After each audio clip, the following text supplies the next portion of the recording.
Day one, or maybe just 8 hours. But for me, it felt like an eternity. My human left, and I was alone. They said, "I'll be back soon."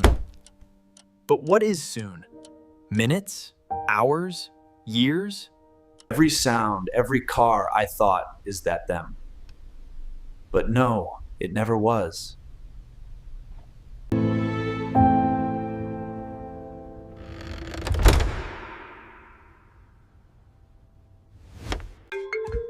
Act calm. Everything is normal. Totally normal. Training schedule, tail chase, couch conquest, nap. The snacks they call to me must resist, or must I? Loneliness, it consumes me. I bark at the silence, but Silas never barks back.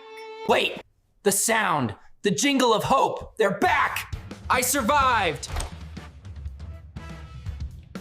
And that's how I survived 8 hours of loneliness. Don't leave me hanging, smash that like button, drop a comment, and subscribe for more of my possum adventures. Woof you later.